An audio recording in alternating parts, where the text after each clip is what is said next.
My son introduced me to his future in-laws as if I were a charity case they'd agreed to sponsor.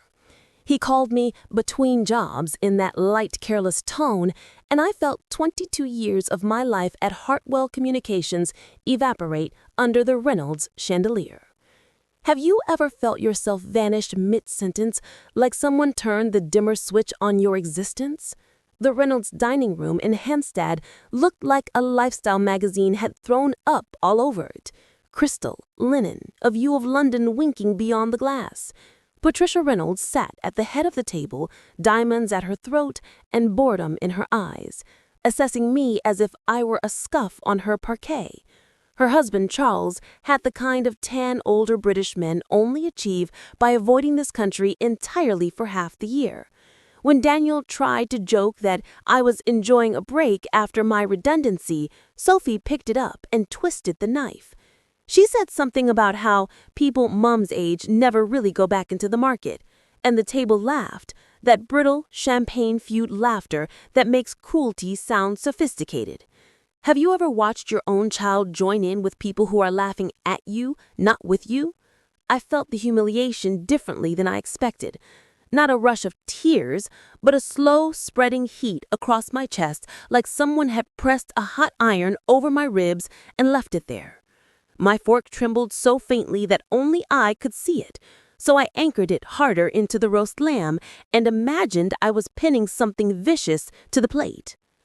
Earlier that same day, I'd been in a cramped solicitor's office off Gray's Inn Road, staring at numbers that didn't look real. James Morrison, sensible tie, kind eyes, kept repeating the figure as if my hearing were faulty. Just over £47 million, left to me by Aunt Helena, the eccentric artist no one in the family quite understood. I'd gone in clutching a battered handbag and a tube ticket. I walked out holding a folder heavy enough to shift the center of gravity in my life. James had explained the trust structures, the Swiss investments, the way Helena turned sketches and stubbornness into a quiet fortune. He'd slid a business card across the desk for a corporate acquisition specialist he thought I might want to speak to if you ever decide to do something substantial with this, Mrs. Walsh. At the time, I'd laughed, bewildered, and tucked the card into my purse between a packet of tissues and an old Tesco receipt. Now I sat under the chandelier while Patricia asked if I considered maybe some part-time thing, just to get me out of the house. I could smell her perfume over the roast potatoes, something cold and expensive that made me think of cut glass and shut doors. I told them I was still working out what came next, which was true, though not in a way any of them could imagine. Sophie smiled in that polite, pitying way, and I watched the tiny muscles around her mouth betray the effort it took not to smirk.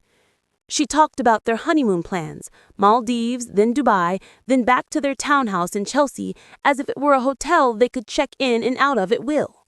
There was a moment when Patricia glanced at Daniel and casually mentioned that once your mother's back on her feet, she can perhaps help a bit with the wedding fund, and my son didn't even flinch. I felt something sharp click into place behind my breastbone then. Not rage, not yet. More like the cold, precise sound of a safe unlocking. Tell me, honestly, if you'd been sitting in my chair, would you have swallowed all of that politely? When the conversation shifted to work, Charles came alive. He launched into his favorite topic. He made sure we all knew it was his favorite topic, the way Reynolds Holdings rescued struggling companies. He described it as pruning roses, trimming away dead wood, cutting unnecessary expenses, making things leaner, fitter, more competitive. It took me a slow, nauseating minute to realize that by dead wood, he meant people like me. He talked about buying family firms in the Midlands and the North, stripping assets, folding pensions into more efficient schemes, and closing plants that had anchored communities for generations. Hartwell Communications came up in passing, almost as a throwaway example, and he frowned as if he'd trying to place it before dismissing it as one of those dinosaurs that shouldn't have been lumbering on anyway. I had given that dinosaur 22 years of my life and most of my knees. I watched his nostrils flare as he bragged about 43 acquisitions in 10 years, distressed manufacturers, regional logistics firms, small food producers. Every time he said the word distressed, his eyes brightened like a vulture spotting something dying in a field. If you've ever wondered what a predator looks like in a tuxedo, I can tell you, he looks like a man explaining redundancies with the same excitement other people reserve for a football result. I found myself studying his hands as he spoke, the thick gold cufflinks, the manicured nails. Those hands had never packed boxes in a closing warehouse or folded a redundancy letter into an envelope, but they'd signed away people's futures. I thought of the colleagues from Hartwell who smiled bravely as they emptied drawers into cardboard boxes, the ones who were too old to be interesting to recruiters but too young to retire, and something inside me finally stopped flinching and started taking notes.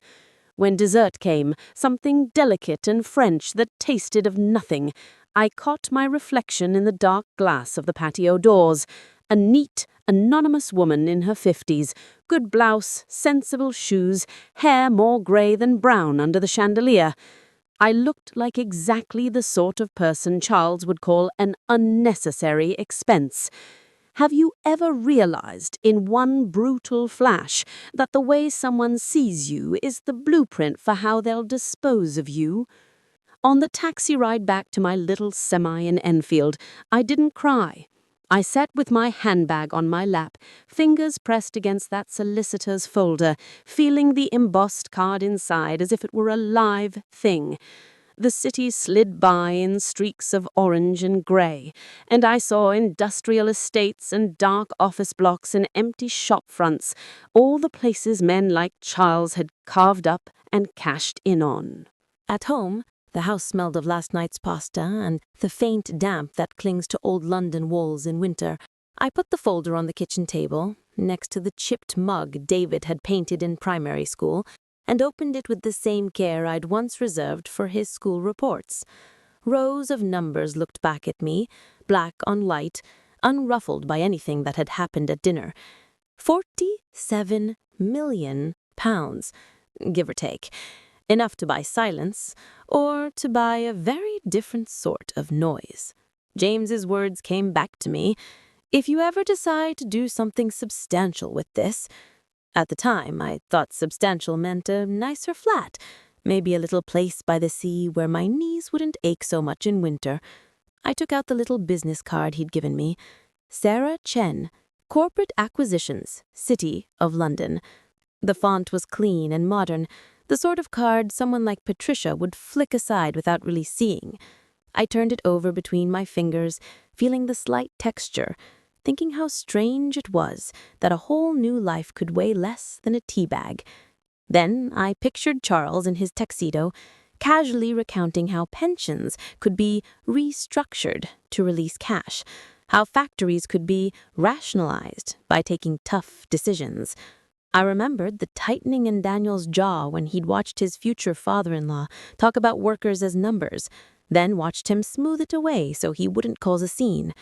My humiliation rearranged itself into something sharper, with edges and purpose.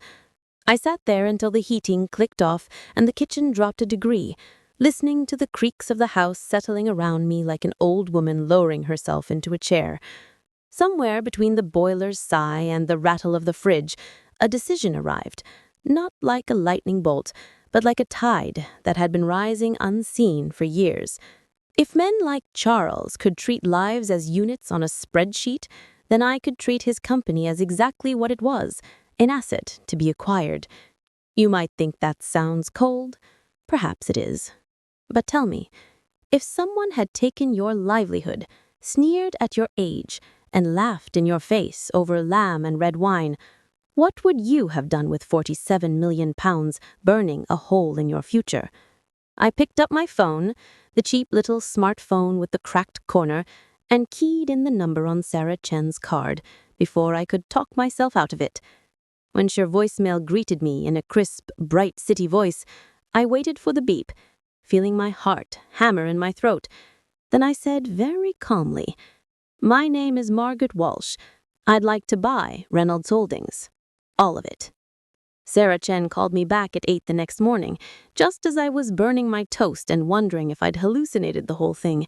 Her voice was brisk, amused, the way a surgeon might sound reading an interesting case file, and she repeated my message back to me as if tasting each word. I wanted to buy Reynolds Holdings, all of it. 2 days later, I was in her glass box of an office near Liverpool Street, 30 floors up, watching the city glint beneath us like a tray of discarded jewelry. Sarah was younger than I'd expected.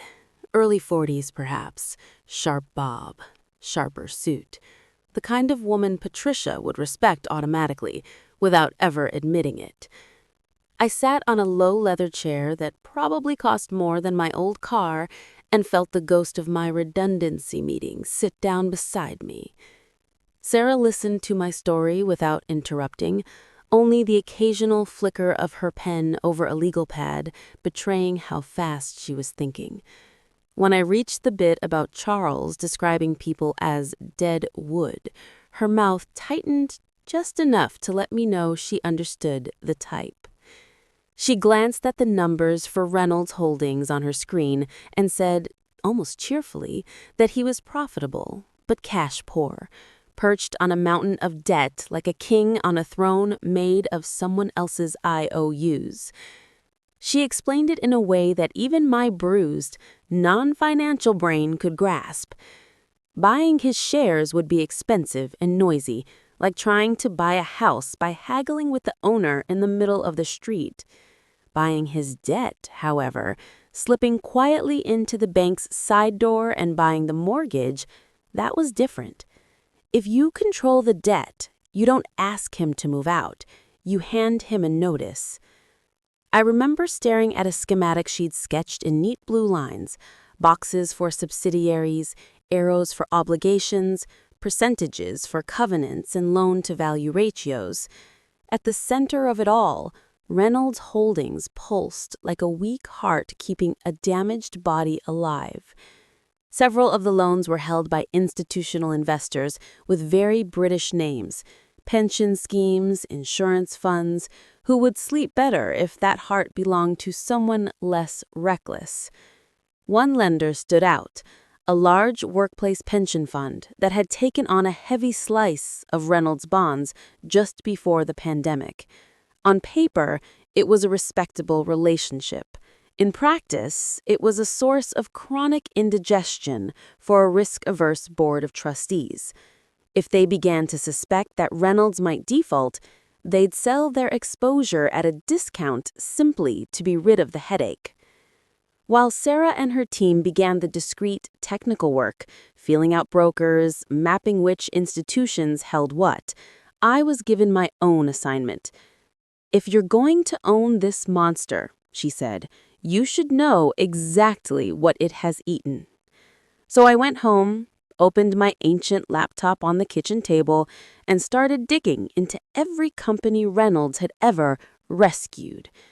The names blurred at first: Thompson Manufacturing in the West Midlands, an old tool maker with 3 generations on the payroll, Henderson Textiles up north, whose factory lights had once been the brightest thing on the edge of a small town, Cedar Valley Foods, which supplied half the school dinners in a cluster of counties until the contracts mysteriously shifted after a strategic review, and of course, Hartwell Communications, which had paid my mortgage and my bus fare and my sense of self until Charles decided it wasn't fit for purpose. Buried in press releases and companies' house filings and bitter local news articles, a pattern emerged. You must understand, each acquisition began with talk of modernization and streamlined operations, and ended, a few years later, with closures, pension schemes folded into opaque vehicles, and directors resigning just before things went formally wrong. It was like reading a collection of obituaries written in corporate jargon. One story clung to me more than the others. A piece about Henderson Textiles mentioned a Mrs. Henderson, widow of the founder, who'd stood outside the fencing on the day the gates were locked for good, clutching a folded umbrella and a carrier bag, watching security herd out the last of her people. The accompanying photograph showed her profile, jaw set, hair blowing in the wind, the mill behind her already being stripped by a different set of contractors.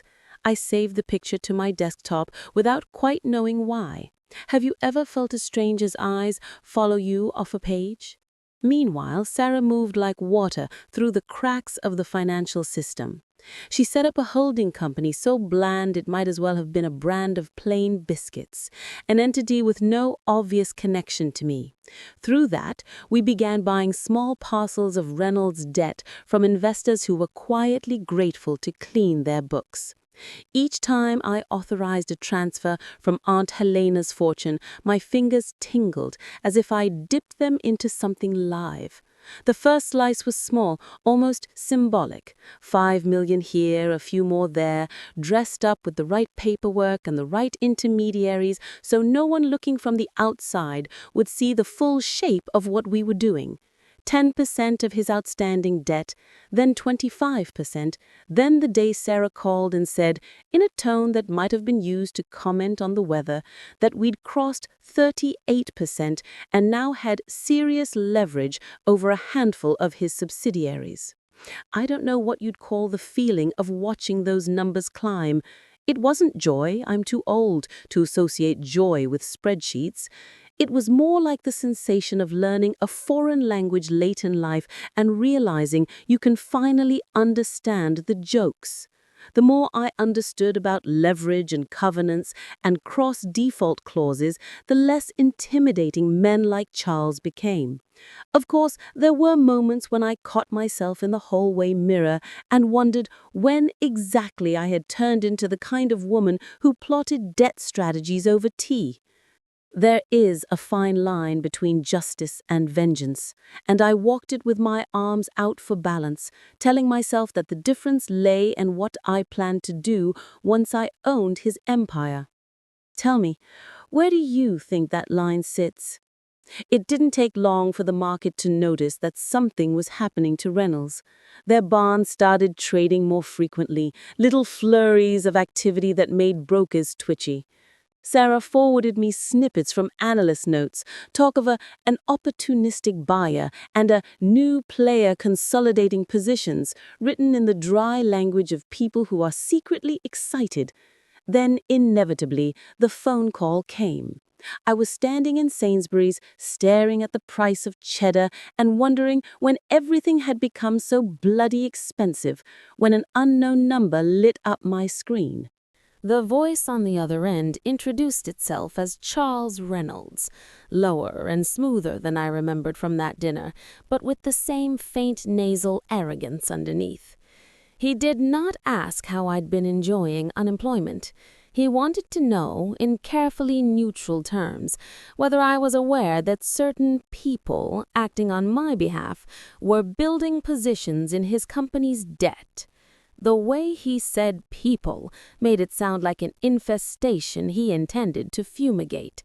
I leaned against the cool of the dairy cabinet, and for the first time in my life realized a man like that was nervous of me.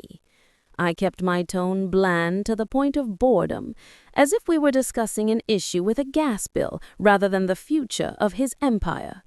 I confirmed that yes, I was aware of my own investments, and no, I wasn't inclined to discuss them in detail over the phone.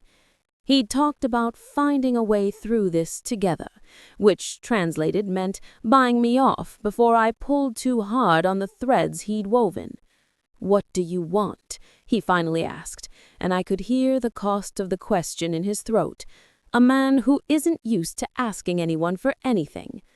I let the silence stretch just long enough for him to feel it, then told him that if he wished to discuss terms, he could do so face to face, in his office, this Sunday. When I hung up, my shopping basket contained nothing more threatening than cheese and a loaf of sliced bread, but my hands were shaking slightly with the aftertaste of power. Have you ever had this sense that your life was quietly pivoting around a moment nobody else in the supermarket would even notice? Sarah wasn't thrilled about the idea of meeting him alone, but she understood the symbolism. Predators like Charles only respect confrontations that take place on their territory.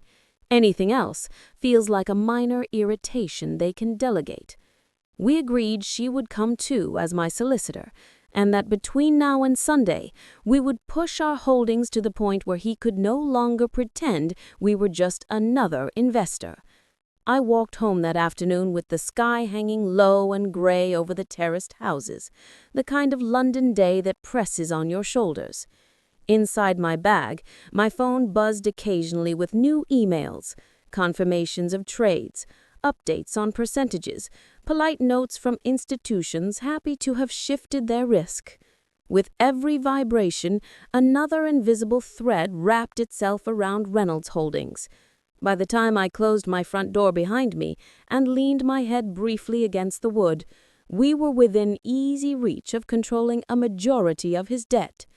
All that remained was to tighten our grip and walk into his glass tower in the city with the truth folded neatly into my handbag.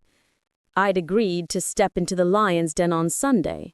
What I hadn't told Charles Reynolds was that by the time I crossed his threshold, I planned to be holding most of the leash around his throat. By Sunday morning, I felt oddly calm, the way you do just before a medical procedure. You know it's going to hurt someone. You just hope it isn't you. The city was quiet at that hour, its glass towers standing like indifferent giants above the empty streets. I caught sight of my reflection in one of the mirrored facades, a middle-aged woman in a navy coat, hair pinned back neatly, expression unreadable, exactly the sort of person Charles Reynolds would dismiss as harmless. Sarah met me in the lobby of his building, all cool efficiency in a tailored suit, her tablet tucked under her arm like a weapon she knew how to use. The receptionist's eyes dipped to my shoes, then flicked away, already categorizing me as someone who didn't belong among the polished floors in silent lift banks. Have you ever felt someone measure your worth in a single glance, then realized they had no idea what you were carrying? We rode the lift to the 27th floor, the hum of the cables vibrating faintly under my feet. Sarah briefed me in quick, clipped sentences. We now controlled 87% of Reynolds' debt. Several covenants were technically breached. The pension fund was prepared to offload the rest if pressured. "He can't wiggle out of this," she said softly, "but he'll try."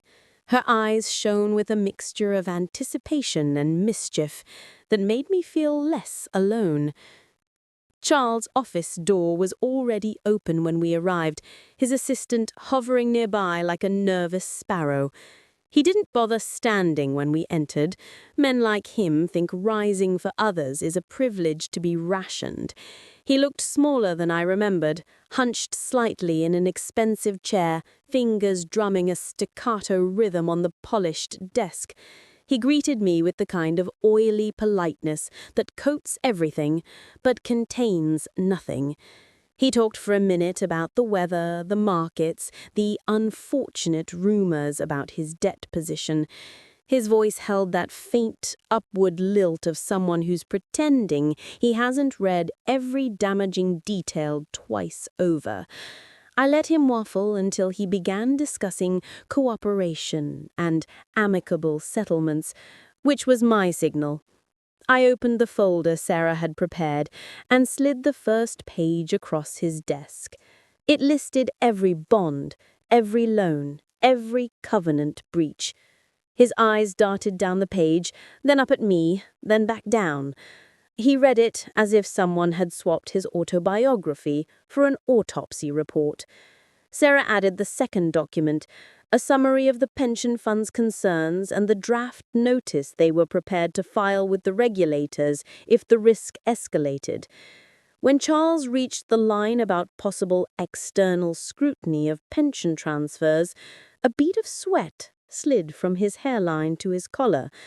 It was a tiny thing, but I followed it with my eyes, and he noticed. Predators don't like being watched. He attempted a smile that didn't reach his cheeks. He said there was no need for threats, which was amusing given that I hadn't actually made any yet. Then came the pivot, the desperate generosity of a cornered man. He offered me £5 million to walk away. Straight away, no questions. The way he said it, you'd think he was offering dry biscuits rather than a bribe that would shame a lesser man. I didn't respond. I simply placed the final document on the desk. Sarah had saved it for last, because it was the one that would break him. It showed, in black and white, that our holdings in his debt allowed us to call it in, trigger cross defaults, and push Reynolds Holdings into a distressed sale or bankruptcy at my discretion. His mouth opened slightly, but no words came out. He looked like someone reading their own medical results before the doctor confirmed the prognosis. You can either sell to me, or I can dismantle you piece by piece. Your choice. My voice surprised me. Steady, measured, the voice of a woman who had finally found where her spine had been hiding. Tell me, have you ever spoken a sentence you knew would reroute your entire life? There was a long silence where I could hear nothing but the faint hum of the air conditioning and Charles's shallow breathing.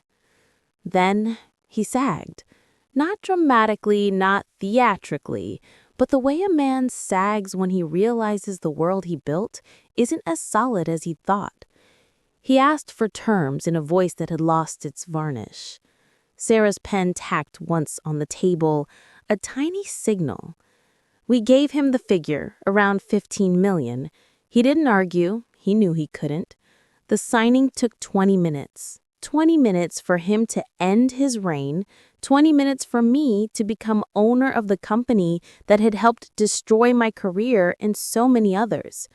When he placed the last signature on the last page, something in him seemed to crack, the brittle edge of a mask finally giving way. I stood before he could speak.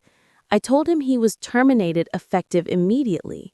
He didn't shout or bargain. He looked at me with a strange, hollow bewilderment, as if I'd stolen something he thought he could never lose. People like him always assume power belongs to them by default. They never imagine someone like me might stroll in and take it. That evening, I tidied my small flat as if preparing for guests in another life, wiping surfaces, lighting a candle, putting out glasses I rarely used. Daniel and Sophie arrived together, carrying a bottle of wine so pricey it still had the little gift tag from Harrods attached. Sophie tried to smile, but her hand shook slightly, and the bottle slipped. It hit the carpet with a soft thud and a splutter of red, blooming like a wound. I told them to sit. I laid out the paperwork on the table, the acquisition contract on top, the numbers crisp and undeniable. I watched their expressions move through confusion, disbelief, then something like awe. Daniel couldn't seem to form a sentence. Sophie's face went pale, the privileged veneer sliding away like thin paint in rain. I told them everything. Aunt Helena's fortune, the debt strategy, the acquisition. Their past remarks hung in the room like stale perfume. I reminded them how they'd laughed at dinner, how they had bowed to the Reynolds family values without question. My voice never rose. That was the part that seemed to shake them most. Calm is more frightening than fury. Sophie's eyes glistened, and for the first time there was no mockery in them, only an unsteady kind of respect. Daniel swallowed hard and reached for my hand, his thumb trembling against my knuckles. They both apologized, awkward, stumbling admissions that felt honest enough to reach me. I didn't let them off the hook entirely, but I let them breathe. Then I told them what I planned to do with Reynolds Holdings.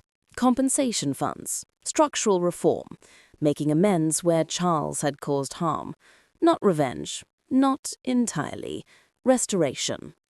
I saw something shift in them as I spoke, a realization that I wasn't trying to impress them or punish them. I was offering them a chance to stand on the right side of a very crooked story. I told them I would still fund the wedding if they wanted it, but the only condition was honesty, respect, truth between us from now on. The three of us sat there, surrounded by papers and cooling tea, and I felt the beginning of something better threading itself between us. Not certainty, never that, but the fragile outline of a family choosing who they wanted to be. Then I said there was one more step I needed to take, one last conversation before any rebuilding could begin. They asked who with. I told them Charles. A public dinner, somewhere he couldn't ignore the consequences of his actions. Somewhere he could hear what restitution really looked like. And as their faces registered the weight of that plan, as the candle flickered in a sudden draught and the spilled wine dried into a dark stain on the carpet, I realized something else. I wasn't finished with the Reynolds family, not even close, because I had no idea yet what Patricia Reynolds was about to unleash. Charles chose a French restaurant in Mayfair, the kind of place where the cutlery gleams brighter than most people's futures. He arrived early, suit immaculate, hair lacquered into submission, but there was a brittleness around his eyes that I recognized instantly. It's the look people get when they've realized the ground beneath them isn't solid after all. I watched him force a smile when I entered, the sort of smile that reveals enamel, but nothing of the soul behind it. The maitre d' led us to a corner table with crisp linen and a tiny lamp glowing like a witness. Have you ever sat opposite someone who used to mock you, only to see their confidence drain like water from a cracked vase? I didn't waste time. I opened my folder and listed the firms Reynolds Holdings had stripped: Thompson Manufacturing, Hartwell Communications, Henderson Textiles, Cedar Valley Foods, Morrison Furnishings. Each name landed between us like a stone, heavy with lives disrupted. Charles shifted, his napkin clenched in his fist, as if he finally heard the echoes of the people he'd sacked. I told him what the compensation program would look like: restitution for pensions, back payments for stolen benefits, community regeneration funds for the towns he'd gutted. His jaw tightened with each word, the tension running down into his shoulders until he looked like a man bracing for a blow.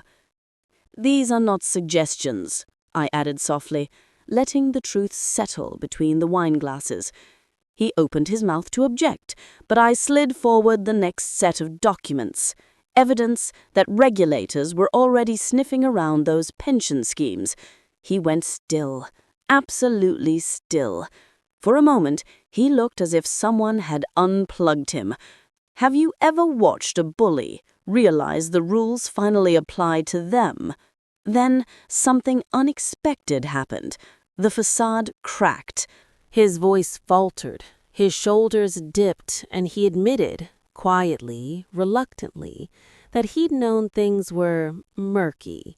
Not criminal, he insisted, just practical adaptations to keep the company afloat. Sarah would later call it the earliest glint of remorse. I saw it as the first glimpse of a man terrified of prison. He agreed to help, to call families, to offer statements, to collaborate with investigators before things escalated beyond civil penalties.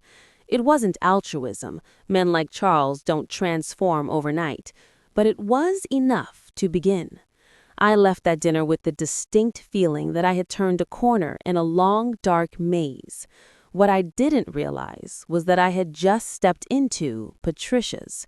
The next morning, Sarah called me to her office with a tone that suggested trouble. On her desk lay a letter from Blackstone and Harrow, one of the most cutthroat legal firms in London. Patricia had hired them to challenge the sale, alleging coercion, undue influence, and, most laughably, insider information gathered from their family dinner. The letter dripped with polished venom, accusing me of manipulating a vulnerable Charles into handing over the company. According to Patricia's team, I had preyed on his emotional instability, using sensitive personal conversations overheard in a family setting. Hearing that twisted version of events made something cold and familiar crawl down my spine. Sarah's expression was serious, almost grim. The legal challenge could slow everything. Worse, if a court believed the narrative Patricia was spinning, I could face implications for securities misconduct. Nothing criminal, but enough to freeze assets or void the sale. She's aiming to bury you in reputation damage. It's tactical, brutal, and very Patricia. The media caught the scent within a day. Headlines bloomed like poisonous flowers. Mystery middle-aged millionaire accused of aggressive takeover. Shocking claims of manipulation inside Reynolds' empire. Did she con the CEO? A photograph of me leaving the restaurant with Charles appeared on the front page of a business tabloid, my expression distorted into something predatory under the wrong lighting.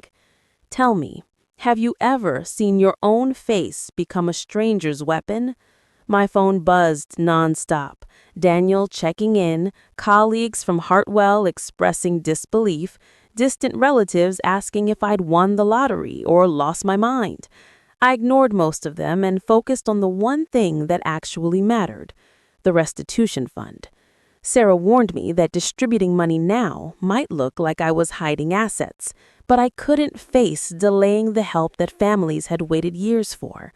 I authorized the initial transfers anyway. It was like pressing send on a message I couldn't unsend, a risk that felt necessary. A small voice inside me whispered that if this all went wrong, at least something good would have been carved from the wreckage. And honestly, if you've ever fought for something real, you'll know that sometimes integrity demands recklessness. Meanwhile, Daniel and Sophie came to see me again. The legal storm had shaken them. Sophie's face was white with worry, Daniel's hands restless.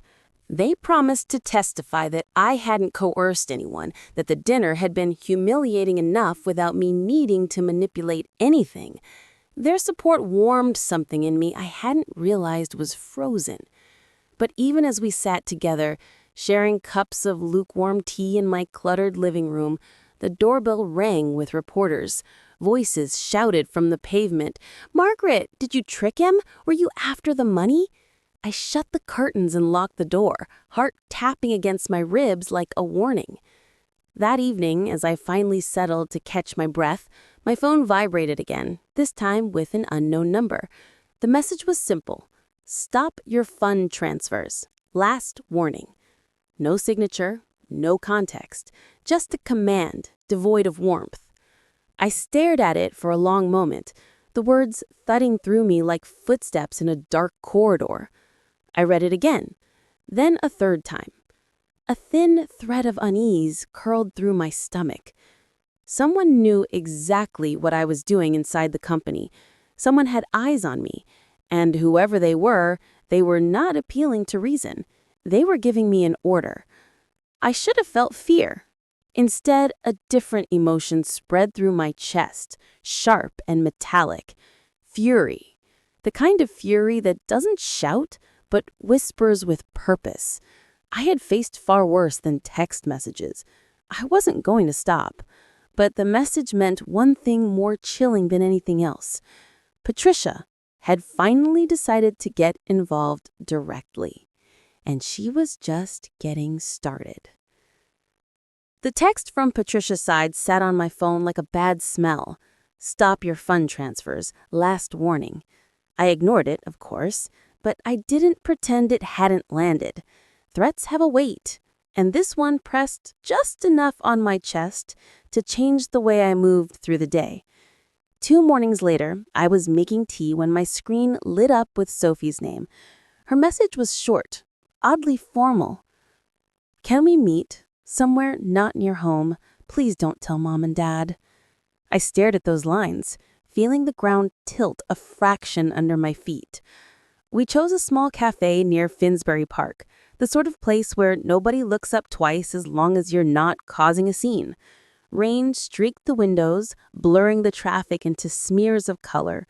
I arrived early and picked a table in the corner, back to the wall just in case my sense of drama turned out not to be drama at all.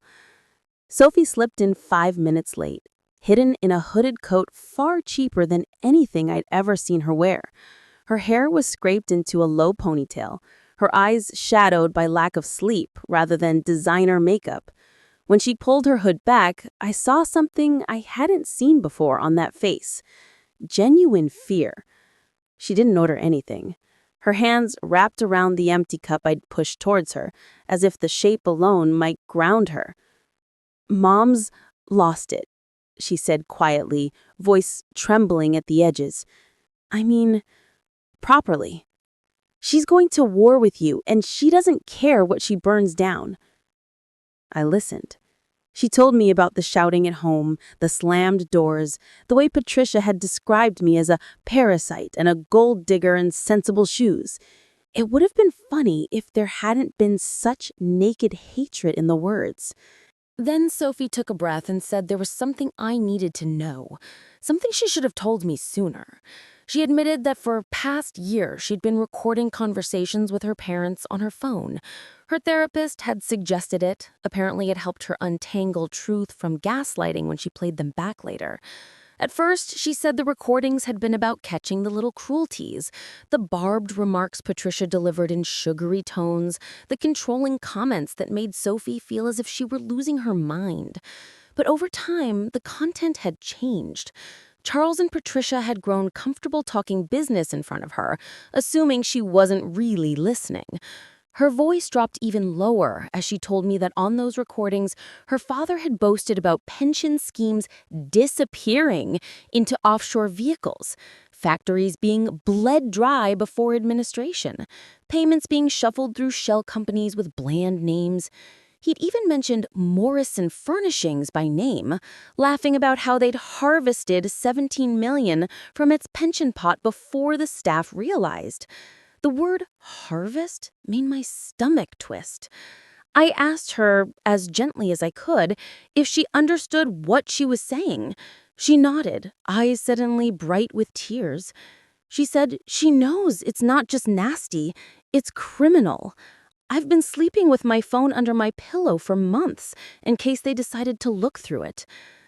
"Tell me, honestly, what would you do if your child-in-law handed you the keys to a vault like that?" She slid a small USB stick across the table, sleek, black, anonymous. She said, "These are copies. I've hidden the originals, but if I give you nothing, you've got nothing solid when they come for you." The way she said when rather than if made me feel as if the temperature in the cafe had dropped 5 degrees. For a few seconds, I didn't move. The stick lay between us like something radioactive. Taking it would mean stepping past indignation and into open warfare. It would mean crossing a line that none of us could uncross later, not even in the soft focus of a wedding photograph. Then I picked it up and closed my fingers around it. My hand shook once and then steadied. I asked her if she was absolutely sure. Her mouth trembled, but she nodded. She said they've never really been my parents, not in the way you're already being a mother to Daniel. I'd rather stand with someone who's trying to fix things than with people who've spent their lives breaking them. As she spoke, a small bell above the cafe door rang and a man in a dark coat came in, shaking raindrops from his umbrella. I wouldn't have noticed him except that he paused ever so slightly when he saw us, then chose a table with a clear view of ours. His phone appeared on the table, screen angled in that not quite casual way that made my neck prickle. He ordered nothing, just sat and pretended to scroll. At one point, I saw the glint of a camera lens reflected in the window. A single click, almost lost in the clatter of cups. Have you ever felt the hairs on the back of your neck stand up before your brain had caught up? I leaned in and kept my voice low. I told Sophie that from now on, any meeting between us had to assume an audience. Patricia would have people watching, perhaps more than one. Sophie swallowed, lips pressed tight, and said she'd suspected as much the moment she left the house. We left separately, 15 minutes apart. I walked a few extra blocks, ducked into a charity shop, came out again by a different door, just to see if anyone was following. A black car slid past slowly, too slowly, but I couldn't be sure it was the same one I'd noticed outside my flat recently. Paranoia, once it arrives, is like damp. It seeps into everything. Back home, I closed the curtains before I even took my coat off. The USB stick felt heavy in my palm, despite weighing almost nothing. I plugged it into my laptop with the same care you use to handle an unexploded bomb. A folder opened, neat and organized. Dates, times, little labels like Sunday dinner, pensions, mom-dad argument, Cayman, car chat, accident. I put my headphones on and pressed play. Charles's voice filled my ears, stripped of charm by the tinny recording. He laughed as he described tidying up pension obligations, moving funds through Caribbean entities with forgettable names. At one point, Patricia cut in, icier, sharper, correcting him on a detail about which shell company sat where in the chain. She sounded less like a wife and more like a chief financial officer of a crime syndicate. The more I listened, the colder I became. There were references to friendly auditors, payments to unnamed officials, strategic bankruptcies timed to avoid scrutiny. Then, halfway through one recording, I heard something that made my blood run absolutely still. Patricia talked in that clipped, practical tone about people who get in the way and how accidents happen all the time in risky industries. Charles made a weak joke about hard hats. Patricia didn't laugh. She said very clearly that certain individuals had stopped being a problem after inconvenient questions, and that nobody looks too closely when a stressed director crashes his car after midnight. I took the headphones off at that point and just stared at the wall. Tell me, if you'd heard that, would you have slept well that night? I called Daniel and asked him to come over, alone. When he arrived, face drawn from lack of sleep and worry, I didn't start with the worst parts. I played him a segment about Morrison's pension, about Henderson's mill, about Hartwell. He listened with his hand over his mouth, eyes shining for reasons that had nothing to do with me this time. "That's Dad," he said, whispering, as if saying it aloud might make it untrue. Then, "And you're my future mother-in-law." The words tasted wrong even to him. I told him there were more recordings, worse ones, and that what we did with them would decide not just our future, but the futures of people we'd never even met. By the time he left, his shoulders were squared in a way I recognized from when he'd first told me he wanted to study law. "Whatever you decide to do," he said at the door, "I'm with you. I won't stand by them if this is who they are." For a moment, despite everything, I felt grateful. Have you ever watched your child choose to stand on the fire line with you instead of staying safely in the crowd?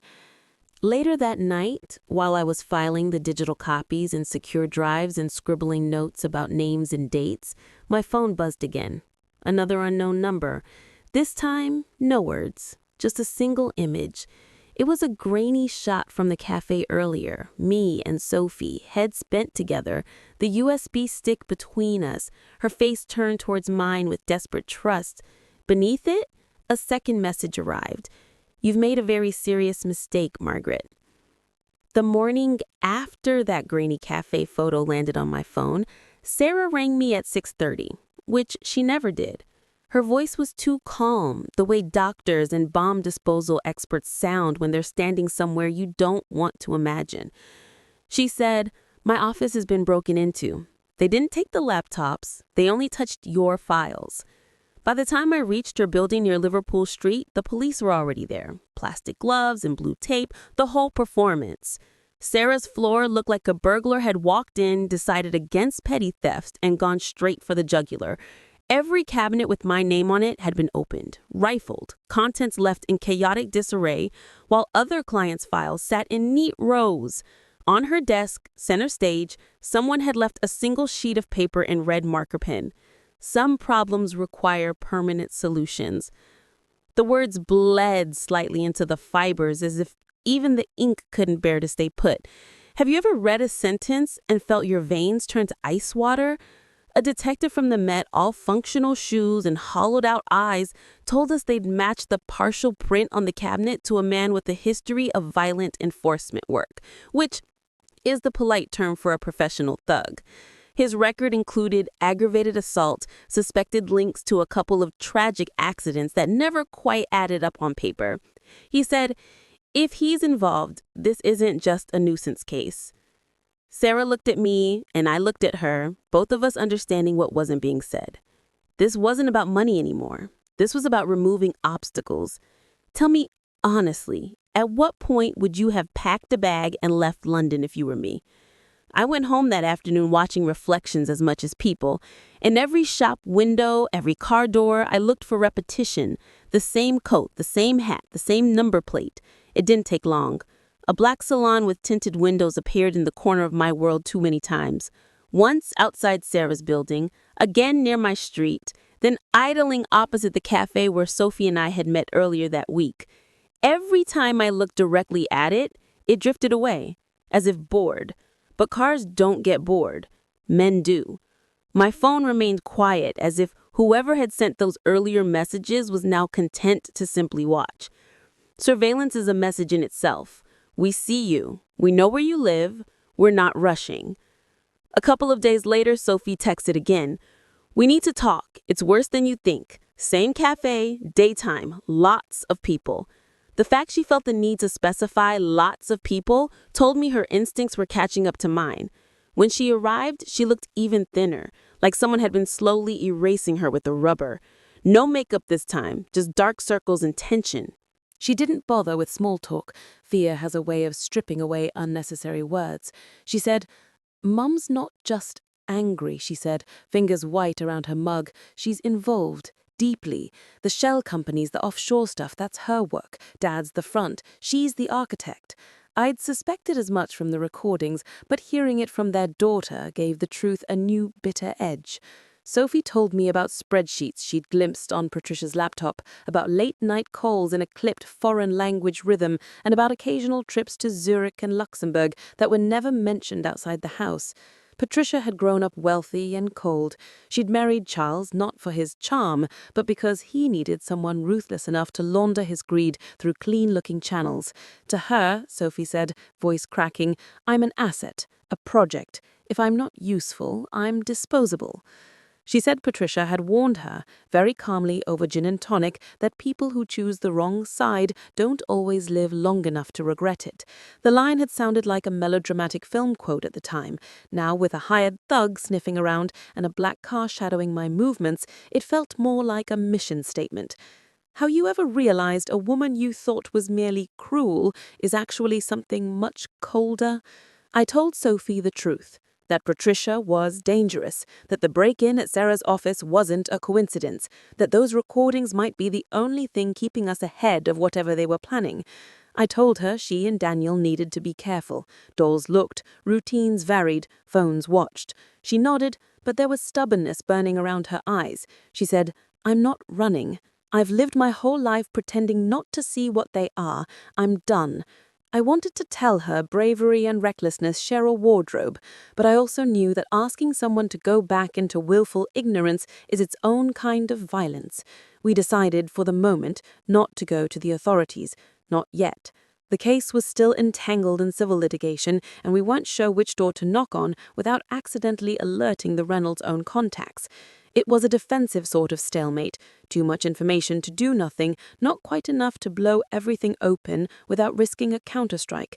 That night, the black saloon appeared once more outside my house, engine ticking quietly in the drizzle. I stood at my upstairs window, the curtains drawn just enough to give me a sliver of view, and watched it.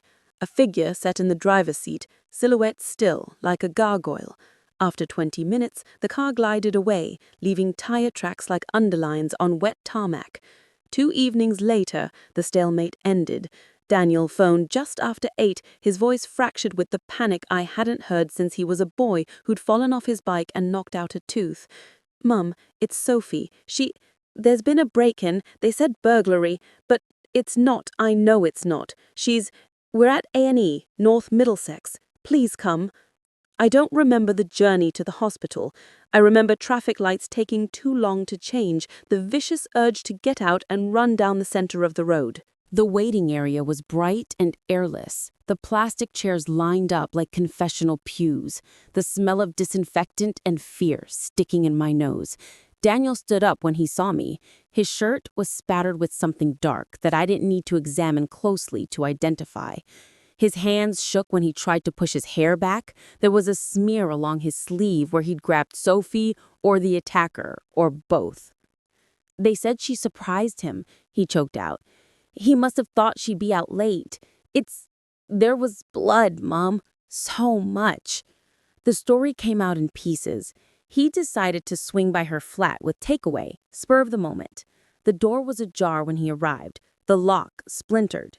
Inside, the living room had been turned over, drawers yanked, cushions slashed. Sophie lay on the floor near the kitchen, head bleeding, breathing ragged, a lampstand lying beside her like a dropped weapon. A neighbor had heard the noise and called the police. The attacker had gone by the time Daniel arrived, or at least out of sight. But there were signs of a struggle: overturned furniture, broken glass, a trail of red where Sophie had tried to crawl. "They're saying burglary gone wrong," he said, his eyes burning with disbelief. "But he didn't take anything. Her jewelry is still there, laptop, phone. Nothing's gone except her blood."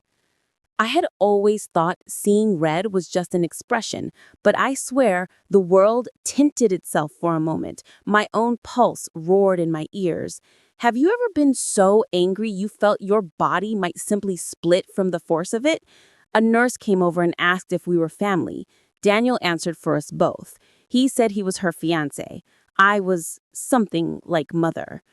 They told us she was in CT, that she'd lost a lot of blood, but they were working on her, that we should sit down because it would be a while.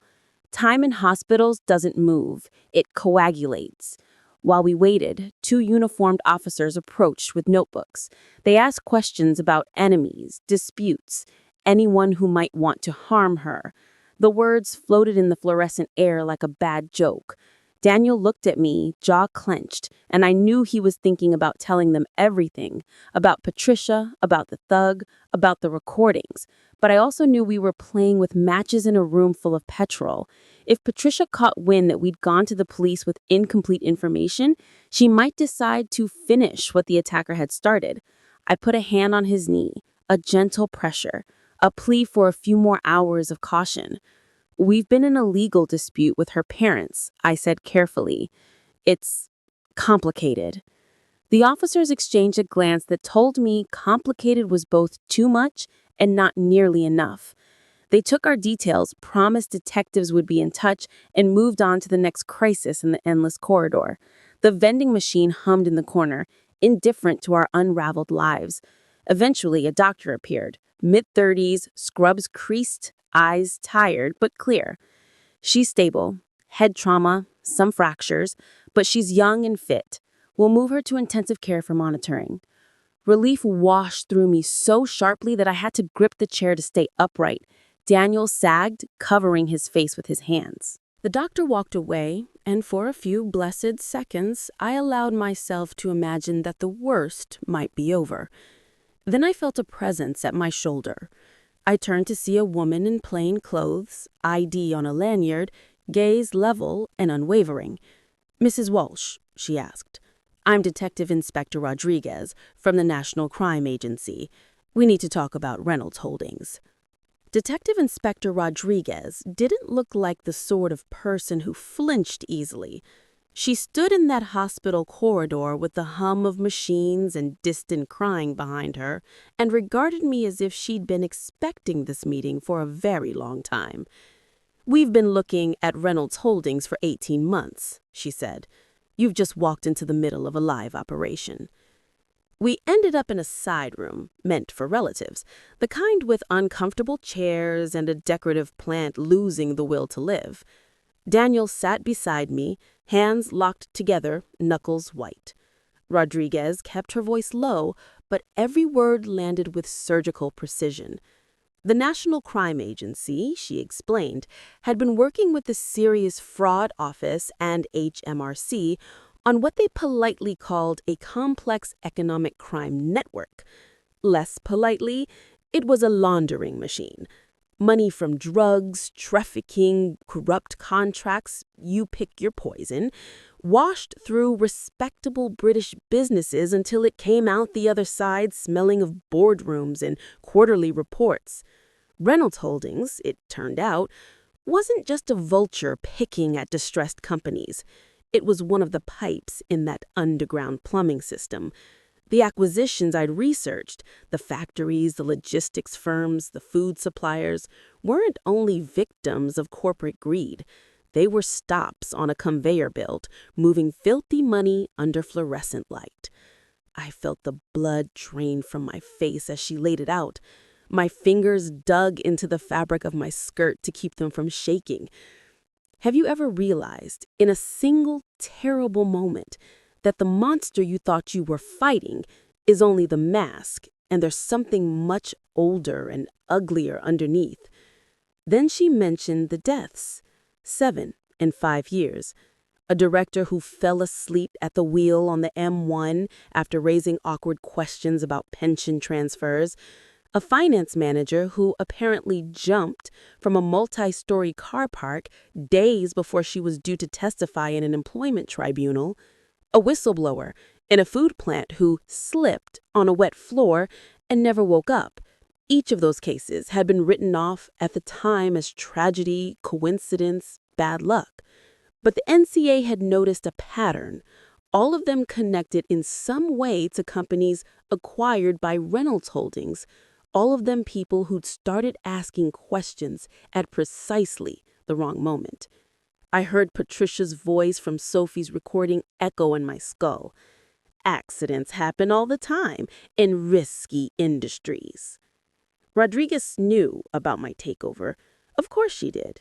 She'd watched the headlines, seen the story framed as a middle-aged chancer striking gold. What the papers didn't know was that my acquisition had thrown their carefully balanced operation into sharper focus. You've given us leverage we didn't have, and made yourself very visible to some very dangerous people.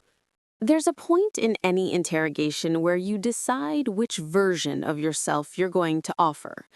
I chose the only one I could live with. I told her everything. Aunt Helena's legacy, Sarah's debt strategy, the restitution fund, the break-in at Sarah's office, the threatening messages, the black saloon that kept shadowing me like a bad thought. Daniel added his piece: Sophie's recordings, the cafe meeting, the USB stick, the grainy photo that had landed on my phone. He described the attack on her in raw, halting detail, every word scraping his throat. When he finished, the room felt smaller, the air thicker. Rodriguez listened without interrupting, occasionally jotting notes in a small black book. When we mentioned the thug whose print had turned up in Sarah's office, she nodded once. They knew him. He'd been hovering around the edges of several of their cases, a contract problem solver who always seemed to be one step away from a charge that would actually stick. "He's connected to your in-laws' network," she said. "We can't prove who gave the order yet, but the timing and method, I'd bet my pension it wasn't random."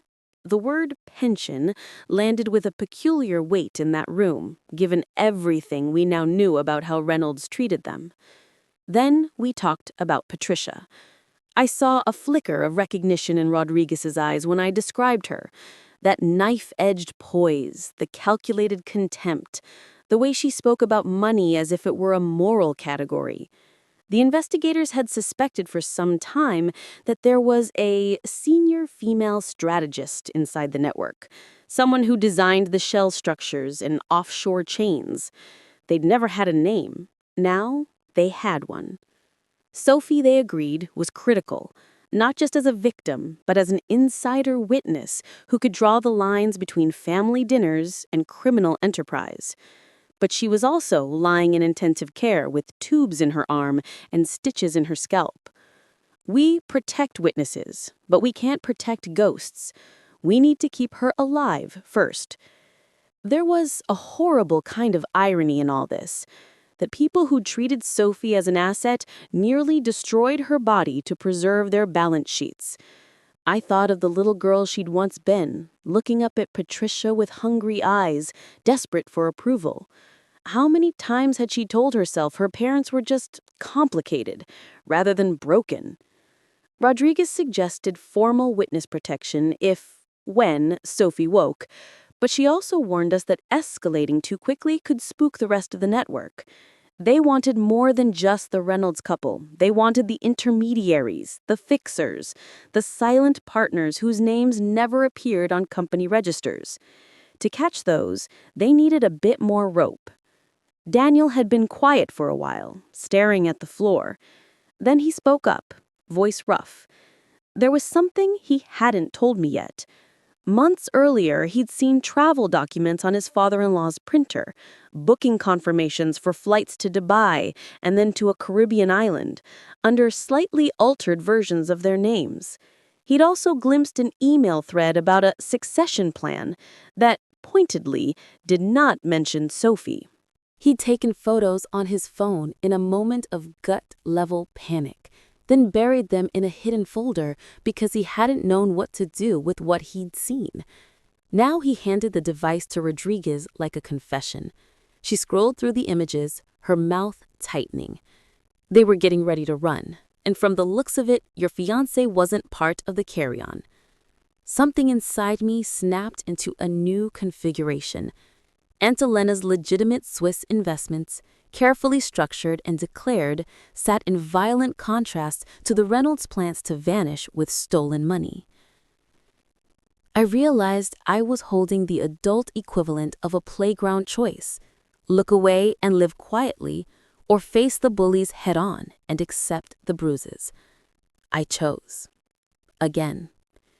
Within days, with Sarah's help, I began moving the compensation fund into trust structures that even my own death couldn't easily unravel.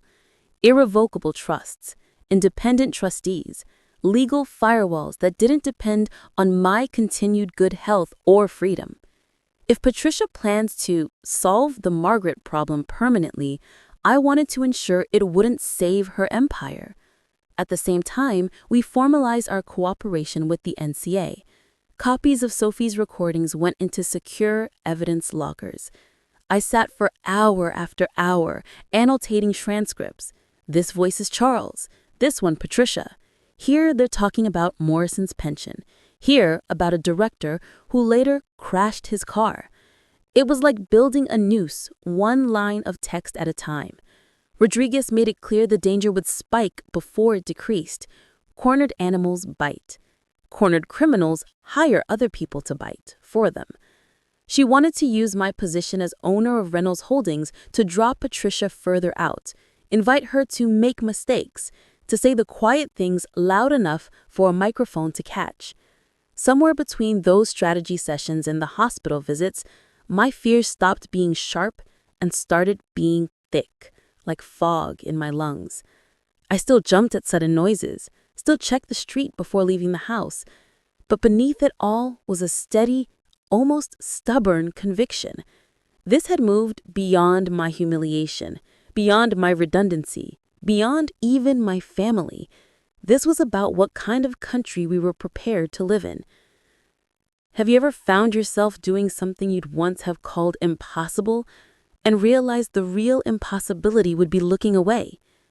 The last night of that week, I sat beside Sophie's bed in intensive care, listening to the machines breathe with her. Daniel had gone home for a shower and an hour's sleep. His shoulders could only carry so much. I took her hand, cold, bruised, but still hers, and promised her, silently, that she would not become accident number 8 on some hidden list. When I finally left the hospital, the car park was slick with rain, the sodium lights turning every puddle into a little mirror. My phone buzzed just as I reached my own car. It was Rodriguez. Patricia's made a move. She's just sent you an invitation. We need you to say yes. The message from Patricia arrived at 11:30 at night, just when the house had settled into that uneasy quiet that only insomnia recognizes. It wasn't a threat this time, or a warning, or an accusation dressed in silk. It was an address, nothing else. A scrap of text like a breadcrumb leading into a forest that had eaten better women than me. I stared at it for a full minute before I forwarded it to Rodriguez. The reply came almost instantly, as if she'd been sitting there waiting for my pulse to spike. Don't decline. Don't hesitate. Say yes. We'll control the variables you can't. Her confidence steadied me, but only in the way a seatbelt steadies you when you know the crash is still coming. In the morning, Sarah came to my house in trainers and a hoodie, a disguise that fooled exactly no one but made her feel marginally safer. She spread documents across my dining room table, legal structures, trusts, emergency instructions, things I never imagined I'd need outside of a John le Carré paperback. She said, if anything happens, she tapped a folder with her polished nail, this goes straight to the trustees. The funds are protected. No court can unwind them now. She had me sign a final set of papers, each one feeling like a small will. I felt my signature tighten, curl, resist, as if my hand knew something my brain hadn't admitted yet. Have you ever signed something that made you wonder if you'd be around to see it used?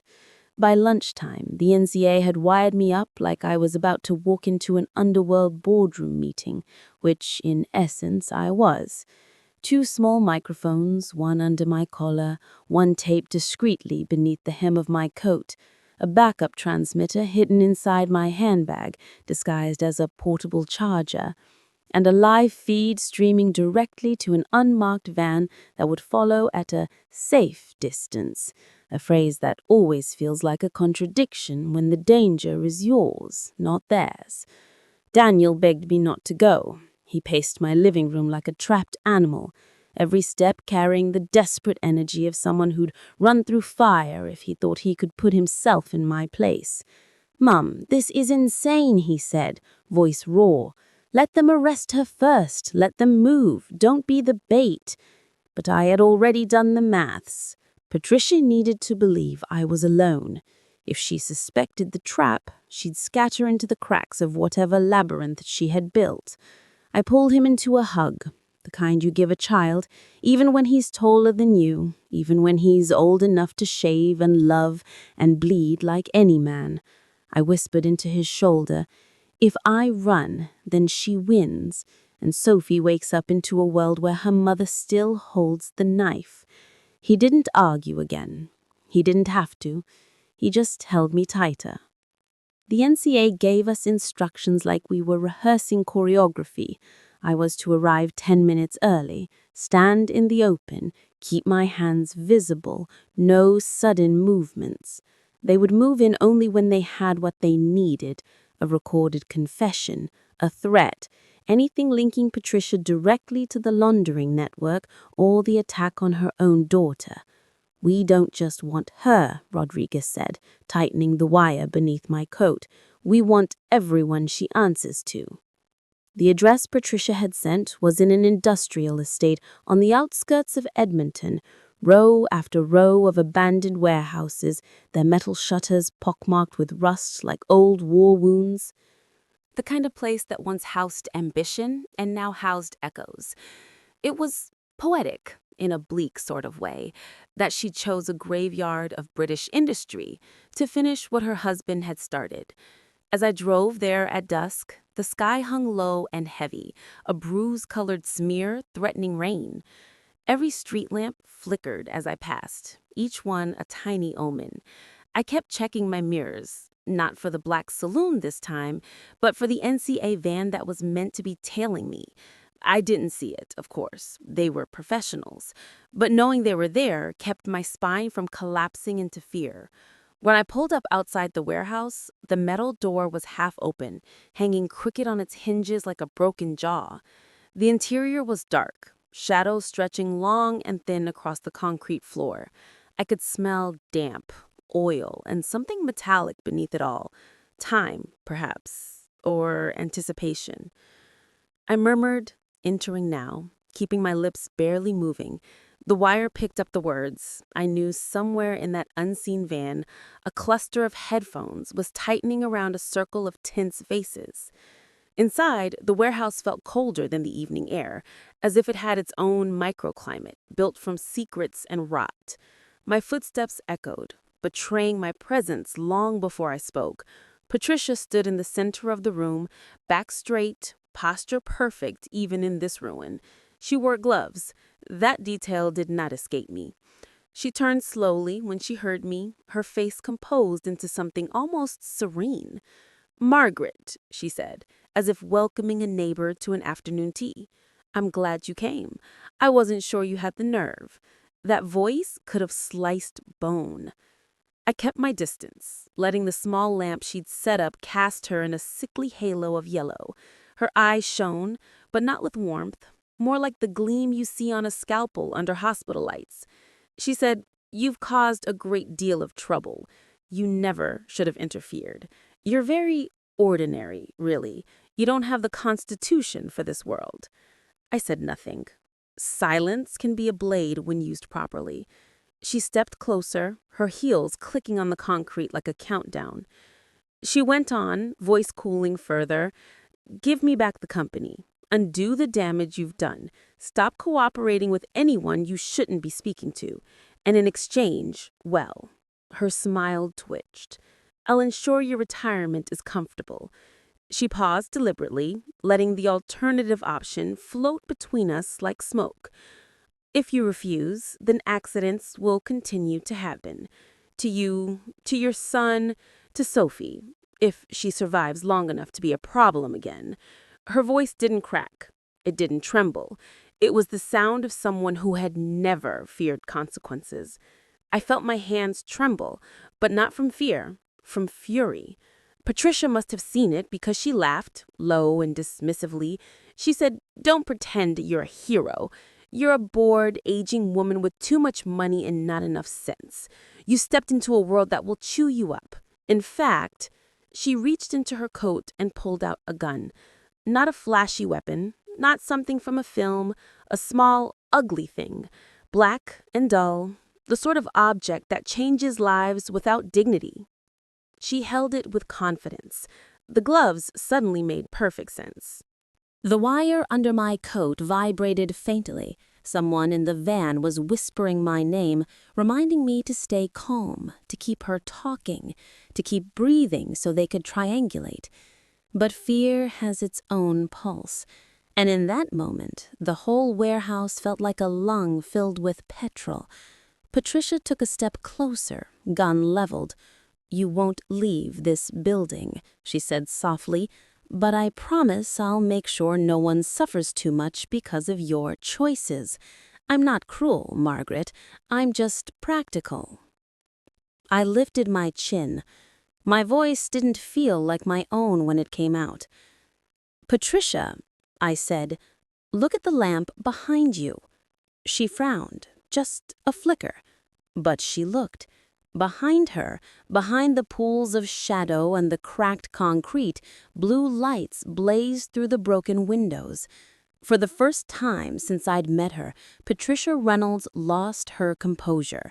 She spun back towards me, gun rising, and the warehouse doors exploded open.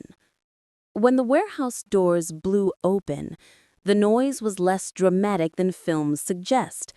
More like a metal cough ripped wide. Cold air knifed in, carrying the echo of shouted commands and the heavy tread of boots. Blue lights strobed across the concrete, turning Patricia's face into a grotesque mask of white and shadow.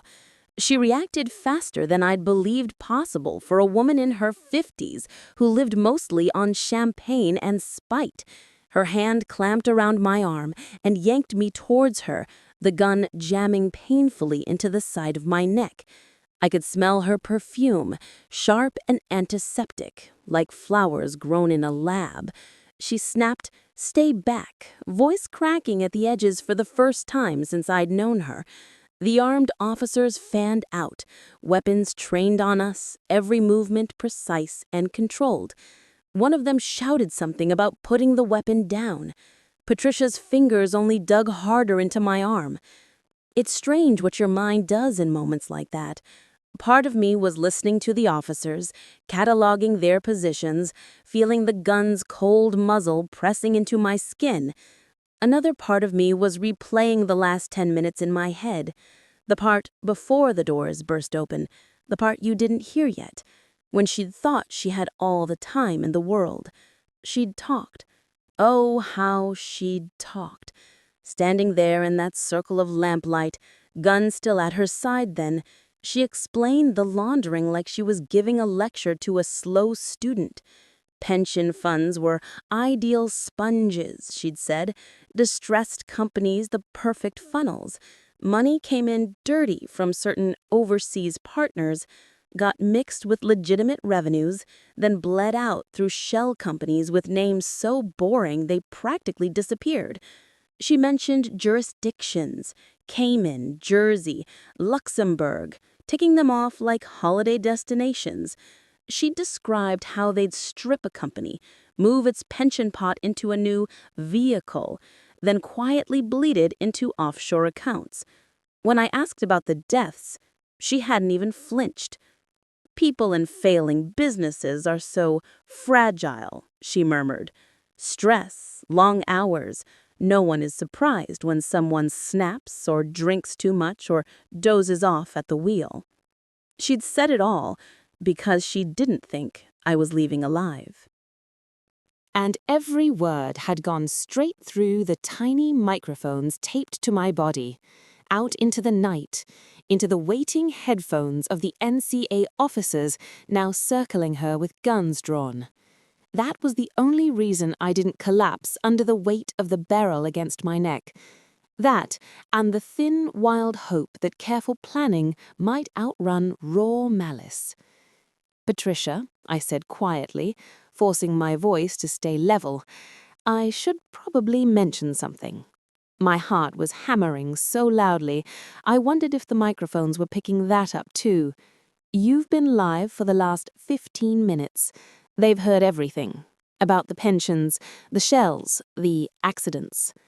For the first time, true comprehension flickered in her eyes. Not fear, not yet, but the sharp animal realization that the game had changed shape without her permission. She tightened her arm around my throat, the gun biting harder. Behind us, an officer swore softly. "Lies," she hissed into my ear, although I could feel her pulse jumping against my shoulder. "If you'd been there, what would you have bet on in that moment? My word or her gun?" Across the room, beyond the halo of the lamp, I saw movement. Rodriguez, half hidden behind a stack of crates, her eyes never leaving me. Her lips shaped the word, "breathe." One of the firearms officers edged a fraction to the left. Another mirrored him to the right. They were tightening a circle I hoped Patricia was too angry to see. "I suppose," I said, forcing another breath into my lungs, "you'll find out when the officers behind you recite your words back to you in court." It was a gamble, pushing her, but there's a point where fear and rage blur into a kind of lethal clarity. If she was going to shoot, she'd already decided. My only job was to make sure it was on tape. She jerked me closer, using me as a shield, gun now angled towards the advancing officers. "Drop your weapons or she dies," she shouted, every syllable high and tight. The officers did not drop their weapons. That's the thing about people who train for this. They don't dance to the same tune as people who think money makes them invincible. Time stretched. The warehouse held its breath. Then someone outside shouted, "We've got Charles. He's in custody." The words ricocheted around the concrete like a different kind of bullet. Patricia's grip faltered, just a fraction, as her head jerked towards the sound. In that sliver of distraction, something older than fear took over in me. I stamped hard on her foot and twisted, the way a self-defense video had taught me years ago, and I'd never thought I'd need. Pain is a great equalizer. She yelped, her fingers loosening just enough. I dropped, more from gravity than grace, and rolled away. The world snapped into chaos. Shouts, the clatter of boots, a sharp bark of command. I saw a dark shape launch at Patricia from the side, an officer using his full weight to knock her off balance. The gun skittered across the floor, spinning, metal scraping on concrete, before another gloved hand pinned it under a heavy boot. When I looked up, Patricia was face down on the ground, one cheek pressed into the dust, her hair coming loose from its immaculate chignon. Her mouth was twisted in a snarl, not of fear, but of incandescent fury. A knee pinned her shoulders. Hands seized her wrists and dragged them behind her back. The click of handcuffs was oddly small, given everything it represented. "You are under arrest on suspicion of conspiracy to commit fraud, money laundering, and attempted murder," a voice above her intoned. "You do not have to say anything, but it may harm your defense." She spat, literally spat, onto the floor, but the words rolled on, calm and unstoppable. They led her past me a few minutes later. She paused just long enough for our eyes to meet. For the first time, I saw behind the mask. Not strength, not poise, but a hollow place where a conscience should have been. "This isn't over," she hissed. "You've no idea who you're up against." But for once, she was the one being escorted to a car without door handles on the inside. Outside, the yard was lit up like a crime drama. Multiple vehicles, officers in plain clothes and vests, neighbors peering from distant windows. In the glare of one set of headlights, I saw Charles, hands cuffed, being guided into another car. His face was slack, stunned, all the charisma drained away like cheap wine from a broken glass. Back at the NCA office, the adrenaline crash hit me in waves. Rodriguez sat me in an interview room with white walls and no clock, just for a moment of stillness. Then came the debrief. Yes, the audio was clean. Yes, Patricia had given them exactly what they needed. Yes, the arrests would ripple outward, rolling up lieutenants and intermediaries who thought they were untouchable. They had already frozen dozens of accounts by the time dawn bled into the London skyline. Warrants were being executed at offices in the city, homes in Surrey, anonymous flats in Docklands. The laundering network was a web, and tonight, for once, the spider had blundered straight into someone else's jar. We talked about safety, mine, Daniel's, Sophie's when she woke. There was talk of safe houses, of protective details, of cover stories about why I might vanish from Reynolds day to day for a while. I listened, nodded, signed more pieces of paper. It's strange how protection can feel like another kind of cage, even when you know you need it. News of the raid broke by lunchtime. The same papers that called me a manipulative raider now dubbed me the whistleblower widow, the unlikely avenger, the pension angel, depending on how much spin they needed that day. My face was everywhere, leaving court, entering a car, sitting outside the hospital with my hand on Daniel's back. Have you ever watched the narrative about you flip overnight and wondered which version people will remember? The trial took months to arrive, as trials do. When it did, it was at a Crown Court with too much history in its stone and not enough seating inside. I sat in the witness box under the carved crest and told the jury everything again. The dinner in Hampstead, the inheritance, the takeover, the threats, the warehouse. My voice shook once when I described Sophie on the floor of her flat, but I didn't cry. Tears are for private rooms. Sophie, still healing but stubborn as ever, played her recordings in open court. The jury listened to Charles laugh about harvesting pensions, to Patricia correct him on shell company names, to that chilling line about accidents in risky industries. You could feel the temperature in the room drop with every new clip. Even the judge's face hardened. There were days when I wondered if the jury would really convict a respectable couple with a big house and charity gala photos. Money has a way of rewriting morality in people's minds. But then they were shown the trail, the diverted funds, the false invoices, the unexplained account spikes aligned with cartel shipments overseas. The story became too big, too ugly to brush aside as just business. On the final day, the public gallery was packed. Journalists, former employees of the ruined companies, curious members of the public who wanted to see what justice looks like in a suit. Daniel sat beside Sophie, their hands threaded together, her scars pale but unhidden. Sarah perched behind me, a calm anchor in a sea of stirred-up lives. We all stood when the judge entered, robes and wig transforming an ordinary human into something heavier. The clerk read out the counts: fraud, conspiracy, money laundering, attempted murder, solicitation of violence. The foreman of the jury rose, paper in hand, ready to deliver the verdicts that would close one chapter and open another. The judge opened his mouth to speak, and in that breathless sliver of time, with the whole courtroom leaning forward, I realized something. Whatever words came next, my story with Reynolds Holdings wasn't finished. It was only just beginning. The day they gave Patricia and Charles life, I didn't cheer. The courtroom held its breath as the judge laid out each count: fraud, conspiracy, laundering, attempted murder, like stones on a scale that never tipped their way. When he finally said life imprisonment, the words fell with a dull, irrevocable weight, and something in my chest unclenched so sharply it almost hurt. Patricia didn't flinch. She stood in the dock with her chin lifted, as if refusing to bow might somehow cancel the handcuffs on her wrists. Charles sagged beside her, skin gray. The last of his arrogance evaporated under the fluorescent lights and public shame. Behind me, I heard a muffled sob as Mrs. Henderson, the widow from the textile mill photograph, pressed a tissue to her mouth.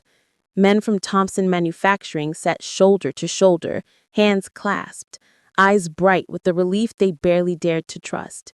Have you ever watched justice land and realized it isn't triumphant, just grimly necessary? Reporters scribbled, cameras clicked, phrases like landmark case and unprecedented sentencing buzzing at the edges of my awareness. The judge talked about systemic cruelty and treating human beings as disposable collateral. For once, the language of the law sounded almost as angry as the language in my own head. Afterwards, outside, the steps of the court became a stage I'd never asked for. Microphones appeared like mushrooms after rain. Voices called my name, asked how it felt to bring down a criminal empire. I thought of Aunt Helena, painting in some drafty Swiss studio, never knowing her money would one day fund this strange public reckoning. But the real turning point hadn't happened on those stone steps. It had happened weeks earlier, in a quiet NHS ward where machines hummed and curtains shivered and the smell of antiseptic clung to our clothes. 2 weeks after the raid on the warehouse, before the trial circus began, Sophie finally woke properly. She was pale, head bandaged, but the moment her eyes focused on me, they were clear. "You're still alive," she croaked, then managed a ghost of a smile.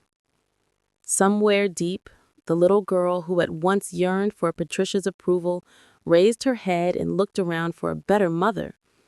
We sat around her bed, me, Daniel, sometimes Sarah when she could spare an hour from the storm outside, and talked about futures as if they weren't fragile. The wedding came up, of course, At first, she said she didn't want anything big, nothing that could be photographed and turned into clickbait beside words like notorious and daughter of disgraced. In the end, she and Daniel settled on something small: a registry office ceremony, a simple dress, friends who knew the truth and came anyway. I promised I'd be there, not just as the mother of the groom, but as the woman who'd stand up first if anyone tried to turn it into a spectacle. Tell me, would you have done any different? For a girl who almost died to do the right thing? We also talked about work. Sophie couldn't go back to pretending nothing had happened. Daniel couldn't keep chasing a conventional legal career knowing what he'd seen. So I told them what I intended for Reynolds Holdings now, that the rot at the top had been cut out. No more acid stripping, no more corporate predation. A restitution company, a firm that existed to rebuild what had been broken. They looked at each other, then at me. When they said they wanted in, it wasn't with the bright greed I'd seen at that first dinner in Hampstead. It was with something steadier, heavier. A commitment, not a performance. If we helped harm them, Sophie whispered, we need to help mend them. The word need did more for me than any apology ever could. 6 months later, we stood together in the community center at Cedar Valley, the place Reynolds had once gutted through a strategic restructuring. The hall smelled of instant coffee, old varnish, and hope, a combination I've grown rather fond of. Folding chairs filled the space where machinery had once stood. Faces filled the chairs: ex-workers, spouses, children who'd watched their parents' lives implode. We had the checks, of course, properly calculated, audited, signed off by people who'd rather die than fudge a number after all this. But what surprised me was how little the paper itself mattered and how much the recognition did. Mrs. Henderson took her envelope with trembling hands, but what made her sob was hearing someone say, publicly, what they did to your husband's company was wrong. One by one, families came up. The Thompsons giving capital to start a small engineering firm on their own terms. Former Morrison Furnishing staff told their stolen pensions had been restored with interest.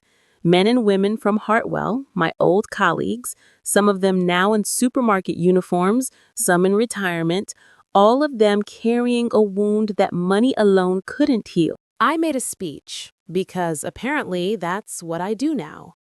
I talked about how just business had been used as a spell to make people forget the human cost of profit. I talked about offshore accounts and shell companies and the quiet dignity of people who hadn't had the luxury of options. If you've ever sat there listening to some exec talk about streamlining, you'll know exactly the kind of language I was dismantling. I mentioned Aunt Helena. I owed her that. How a woman everyone thought was an oddball artist had quietly built legitimate wealth and then left it to an ordinary niece she trusted to do something meaningful. It was a reminder that money itself isn't evil. It's just an amplifier. In bad hands, it distorts. In decent ones, it can repair. After the formalities, people came up in ones and twos to talk. Some wanted to say thank you. Some wanted to rage about years they'd never get back. One man simply stood there, eyes wet, and said, "They always told us it was our fault we weren't efficient enough." I told him what I wish someone had told me years earlier. It was never about you. It was always about their greed. If you've ever had a boss make you feel small for wanting to secure retirement, you'll know why that line landed harder than any legal verdict. And that brings me to you. Sitting wherever you are, listening to this, maybe on a bus, maybe in a break room you hate, maybe on your sofa after another day of pretending everything's fine. I chose to tell this story publicly, to turn it into content, not because I enjoy reliving it, but because silence is where people like Patricia thrive. They rely on us feeling ashamed, embarrassed, out of our depth. If any of this sounds uncomfortably familiar, you can tell me in the comments. Or keep it to yourself and just know you're not mad and you're not alone. Sometimes the first act of rebellion is simply recognizing that what happened to you was wrong. Sometimes that tiny flicker of recognition is how a whole fire starts. Reynolds Holdings now has a very different kind of board meeting. We have former workers on advisory panels, victim advocates on payroll, forensic accountants who greet shell companies like old enemies. Daniel handles the legal architecture. Sophie oversees the restitution projects with a zeal that occasionally frightens even me. And I sit at the head of a table they once told me I was unqualified to even dust. Robert and Patricia are in the system, as the phrase goes. Numbers on a register, time measured in years behind high walls and locked doors. The network they fed is fractured, its accounts frozen, its middlemen suddenly very keen to talk to the authorities. There will still be shadows, there always are, but we dragged one very large monster into the light. So why am I telling you all this here? Like this, in this strange little corner of the internet? Because somewhere out there is another Mrs. Henderson, another factory floor, another set of unnecessary expenses being lined up on a spreadsheet by someone who thinks they're untouchable. And maybe, just maybe, one of them is you. If you've ever looked at your payslip, your pension statement, your redundancy letter and thought, this can't be right, I want you to remember my voice. Not because I'm special, I'm painfully ordinary, but because ordinary is what they underestimate. Ordinary is what they never see coming. This story started the night my son laughed along with people who thought I was disposable. It didn't end with a gavel or a prison van. It's still moving in every check, every meeting, every message I get from someone saying, I think my company is doing something like this. And here's the real twist. The next story I tell might be yours.